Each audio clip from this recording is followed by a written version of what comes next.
Hello chess lovers, Suren here with another dramatic video. After suffering a terrible loss in the first round of 2018 World Rapid Championship, in round 2 Magnus Carlsen faced 16-year-old Uzbekistani international master Shamshidin Vohidov. And now, without further ado, let's go for that game and see what happened on the board. Magnus Carlsen opened up with e4 and e5 by Vohidov, after which Carlsen went for this crazy queen h5 move. Look at this. Carlsen is choosing a very rare line, I guess in hope of surprising his opponent and making use of that fact. Right now the pawn on e5 is hanging, and you have to be very careful, because if you move like king e7, then you can even get checkmated in 3 moves. Chess history has seen a lot of typical crazy games, but in our game after queen h5 we have knight c6, after which Carlsen went for bishop c4, and he's threatening a scholar's mate. Look at this. There is a very common mistake, knight f6 in here, with which as if black is attacking white queen, but can even get checkmated in 4 moves. After bishop c4, black has 2 main choices, can either proceed with g6 or queen e7. In our game we have g6, queen f3, queen e7, another alternative is knight f6, and in here it's black who is setting up a trap. Don't even try to go for this line, because black has knight d4 move. If bishop takes f7, then king e7, and if queen c4, then b5, and after luring away the queen, black can win a piece. Traps are hidden all over the board, right? Let's go back to our main game. After queen f3 we have queen e7.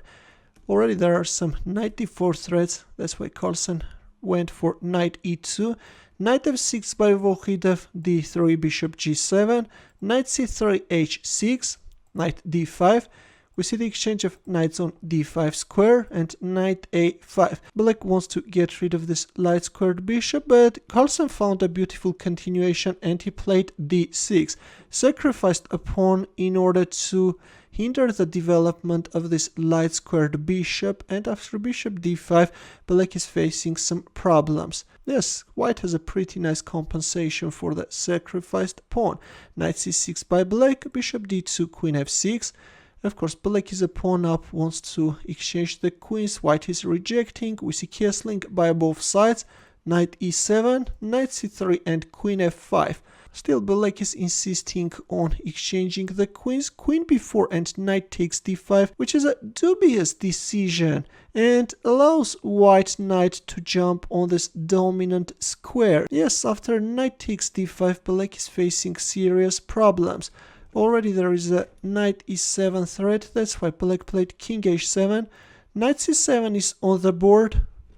We have double attacks, rook b8 and queen takes d6. b6, black wants to develop his last piece, but this is a mistake and steps into a deadly combination, which Carlsen overlooked and played f3. Instead of f3, can you find the winning line for white? Ready? Actually, knight d8 is very strong. Yes, guys, this is a beautiful move. The idea is that if rook takes e8, then queen takes b8. And if a move like rook a8, then white can simply grab the bishop on g7. And if king takes g7, then bishop h6 check is coming. A very beautiful move. And then queen takes f8 check. But Carlsen missed his chance and played f3. Bishop b7, rook e1. Rook c8 and bishop c3, which is a total blunder. It was better to play knight b5, although after f6 black already has a slight advantage, but in our game we have bishop c3 and after bishop f8 white is in trouble. Now if queen takes e5, then after queen takes e5, bishop takes e5, black can play d6 and white is losing a piece. Although this continuation could have been a preferable one, but Carlsen played knight b5, after which black simply won white queen. Queen e6, knight takes c8, rook takes c8. If we have a look at the position, white has only a rook against the queen and white's position is totally lost. rook takes e5, queen d6, rook e1, bishop d5. Now black will also block the e file, a4, bishop e6, a5, b takes a5, king f1, rook c5. Black is looking for simplifications. We have an exchange of rooks on c5, rook a1, d5, rook takes a5, queen c7. White's position is totally lost, but still Carlsen proceeds with the game. Rook takes a7, queen h1 check, king f2, d4, and finally Carlsen resigned. This d4 is a very strong one. If bishop takes d4, then queen h4 check is coming. And if you try to save your piece, then you can even get checkmated. A beautiful checkmate, I think, with a pawn, or after d4, if bishop e1, then g5. And yes, guys, there's not much white can do. White's position is totally lost. That's why after d4, the reigning world chess champion resigned.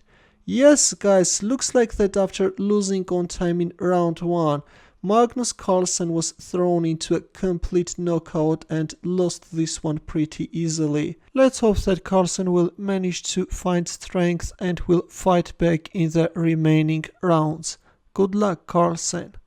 Thanks for watching. I hope that you enjoyed this game. For more games, consider subscribing to my channel. Also, press the bell button to get notified about new uploads. I will see you in my next video. Good luck.